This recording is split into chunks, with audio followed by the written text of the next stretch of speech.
కంప పీకే నాదుడే లేడు. అసలు రోడ్డు మీద ఇప్పుడు మట్టేసిన దాతకలేవు. జగన్ ఉండ హయాంలో 5 ఏళ్ళు కూడా ఒక రోడ్డు వేసిన దాతకల్లు. బాబు గారు వచ్చాడు, చక్కగా రోడ్లు చూడండి. ఎలా ఏ ఊరికి పోవాలన్నా ఆ ఊరు, మా ఊరు వడ్డమాన విలేజ్లో 3 రోడ్లే ఉంటాయి మ్యాక్సిమం. 3 రోడ్లకి జగన్ హయాం నుంచి అంతకుముందు కూడా బాబు గారు చివరిలో వేస్తాను రోడ్డు ఆగిపోయింది. ఇవాళ నారాయణ గారు మా ఊరు బ్రహ్మాండంగా తీర్చిదిద్దాడు రోడ్లు. అమరావతి నుంచి మన అనంతారం విలేజ్కి కానీ తుళ్ళూరు విలేజ్కి కానీ ఇవాళ ఎక్కడ అరికాలు మట్టి అవ్వకుండా వెళ్ళిపోతాం. అట్లాంటి రోడ్లు వేసాడు ప్రభుత్వం. అభివృద్ధి లేకపోతే ఈ రోడ్లు వేయగలుగుతారా?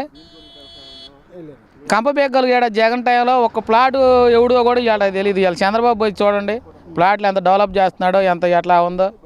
కమర్షియల్ ప్లాట్లు ఇవాళ పోయి చూసుకోండి, అంతా కన్స్ట్రక్షన్ మొత్తం జరుగుతుంది. ఈ గిట్నోళ్ళు అందరూ ఏదో ఒకటి చెప్పి ఏదో ఒకటి జనంలో ఏదో ఒకటి మాట్లాడాలని తప్పితే ఎవడైనా సరే రాజధానిలోకి వచ్చి మాది ఈ పని చేయట్లేదని ఒక్కడిని చూపిమనండి.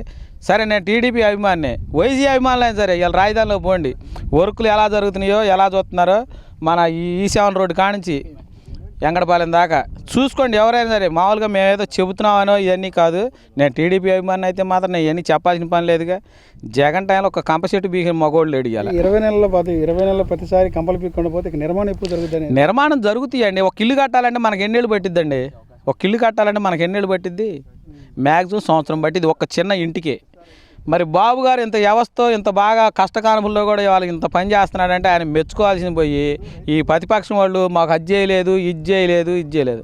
ఎవడండి ఇక్కడ పని చేసే నాదుడు? ఇవాళ నీ పనులు పెట్టి నాకు వస్తావండి? నీకు చిన్న పని ఉంది ఏమండి ఇట్లా అంటే వచ్చేవాళ్ళు ఉండారా? బాబు గారు నిరంతరం కష్టపడుతున్నాడు. ఆయన కోసం ఇవాళ జనం అందరూ సహకరించి మా వడ్డమాన గ్రామంలో నీకు ఏది కావాలన్నా మేము సహకరిస్తామనే చెప్తున్నాం. మేము ఇవాళకి కూడా ఏదో ఈ వైసీపీ వాళ్ళు గిట్టనోళ్ళు అది డెవలప్ లేదు ఇది డెవలప్ లేదు అంటారు తప్పితే ఆయన 5 ఏళ్ళు చేశాడు. ఏడన్నా ఒక ఇప్పుడు మట్టేసాడు అని చూపిమనండి. ఈ చెప్పే మనగాళ్ళు మొత్తం ఎవరైనా సరే రోడ్డుకి ఒక రోడ్డుకి కంప బీకిమనండి. మా గ్రామ పంచాయతీ వాళ్ళు కూడా కంప బీకిలేకపోయారు. ఏదో అనుకోవటమే కదా జగన్ టైంలో. ఇవాళ చూడండి మాకు ఏ రోడ్డు పట్టినా బ్రహ్మాండంగా వేశారు రోడ్లు. ఏ రోడ్డుకి ఆ రోడ్డు నువ్వు చూసుకోవాల్సిన పని లేదు. ఇది Amaravati road, next Anantharam road, అటు అచ్చనపురం రోడ్డు, తుళ్ళూరు రోడ్డు, మా ఊరు విలేజ్ కొండ రోడ్లకి ఇవాళ తప్పితే చంద్రబాబు టైంలో తప్పితే ఇంతవాటికి ఎవడో ఒక రోడ్డు పోసింది లేదు, ఒక కథ పోసింది లేదు. బాబు గారు వచ్చాకే సస్యామలంగా ఉంది, సూపర్గా ఉంది పాలన కూడా. ఇలా ఎవడో నాకు ఇది కావాలి అనేవాడు కూడా అసలు ఎవడికి ఏమీ లేదు. బ్రహ్మాండంగా చేస్తున్నాడు బాబు గారు. అభివృద్ధి దూసుకుపోతుంది. బాబు గారు కూడా మళ్ళీ దూసుకుపోవటం తప్పితే ఆయనకి ఎవడో ఎదురు తిరిగే అవకాశం కూడా రానివాడు కూడా నాకు తెలిసి. ఇది సూపర్ పరిపాలన, ఎవరో ఆక్షేపణ చేయడానికి కూడా వీలు లేదు. ఇవాళ మా వడ్డమాన విలేజ్ ఉందండి, మా తాతల టైంలో 8 లక్షలు 10 లక్షలు ఉండేది. రోడ్డు అమ్మడి చేయనైతే 10 లక్షలు ఉండేది. ఇవాళ ఏందండి 2 కోట్లు 3 కోట్లు అమ్ముతుంది. ఏంది ఎక్కడ వస్తాయి డబ్బులు చెప్పండి? ఎన్నాళ్ళు వ్యవసాయం చేస్తే ఏమవుతాయి చెప్పండి? ఇక డబ్బులు మదం ఎక్కి కూడా అర్థం కాకుండా మాట్లాడుతున్నారు ఒక్కొక్కరు. డబ్బులు మదం ఎక్కి లేకపోతే ఈ గంజి చొక్కాళ్ళు మొత్తం వాళ్ళు అండి, మధ్యలో అవపడేవాళ్ళు కూడా కాదు. వాస్తవంగా గంజి చొక్కాళ్ళు పూర్తిగా అయిపోయేవాళ్ళు. అసలు నీకు ఏడేం ఉండేది కాదు. కద్దరు చొక్కా వేసుకొని మేము జగన్ అన్నోళ్ళు మొత్తం కంప్లీట్గా తలకపోసుకొని వెళ్ళిపోయేవాళ్ళు. అసలు ఈ మధ్యలో ఉండేవాళ్ళు కాదు. ఇలా బాబు గారు రావడానికి ఒకటి 2 కోట్లు అయితే 10 నెలలు 6 ఎకరం మేము గంజి చొక్కా వేసి కారు వేసి తిరుగుతున్నారు ఇవాళ. లేదా వీళ్ళకి ఆడిదండి సీన్ వడ్డమాల్లో సీన్ లేదు అసలు. డబ్బులు ఏందండి 10 లక్షలే కండి మా ఊరు పొలం. 10 లక్షల పొలం ఇవాళ ఏంది 3 కోట్లు అమ్ముతుందంటే ఏంది మా ఇది బాబు గారు సెలవేగా. అది మనసులో పెట్టుకోవాలంటే ఏదో వాడేదో ఇద్దరిస్తాడని వాడి మాటలు చెబుతారు ఏందండి జనం అంతా కూడా. అసలు ఈడేంది ఈడ కథ ఏంది? ఒకడు కూలీ పోతే కూలీ పిలిచేవాడు కాదు, కథ వాళ్ళని లెక్కలో చెప్పాలండి. సరిగ్గా పని చేసేవాడినే పిలిచేవాడు గత కాలంలో. ఇవాళ ఏదో డబ్బులు చూసుకొని ప్రతివాడు రెచ్చిపోతున్నారు. ఇవాళ ఎవడిని ఏం మాట్లాడేది కాకుండా ఉంది ఎవరు. 10 నెలలు అమ్మితే ₹1 కోటి వస్తున్నాయండి.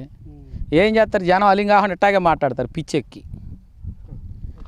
పిచ్చి కాదు రాజకీయం పిచ్చి, డబ్బులు పిచ్చెక్కి లంజోళ్ళకి మదం దిగి ఒక్కొక్కడు ఏం చేయాలో తెలియక 10 నెలలు అమ్మితే ₹1 కోటి వస్తున్నాయి కదా సంతృప్తి పడతలా. వాడైతే ఇరగదీసేవాడు వీడు బొడుత్తు లేదని చెబుతున్నారు. ఇంకేం బొడుతారు చెప్పండి? సగ్గా అభివృద్ధి చేస్తున్నాడని ఆలోచన లేదు.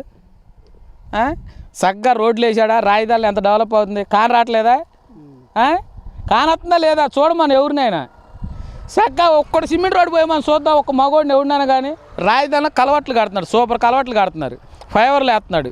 ఎవడైనా సరే ఒక సిమెంట్ రోడ్డు వేయాలి ఇంత వాటికి. బాబు గారు చేసిన దాంట్లో ఎవడో ఆక్షేపం చేయడానికి లేదు. సూపర్ పరిపాలన. అసలు ఎవడు ఆయనకి అన్నీ చెప్పుకోవటాలు తప్పితే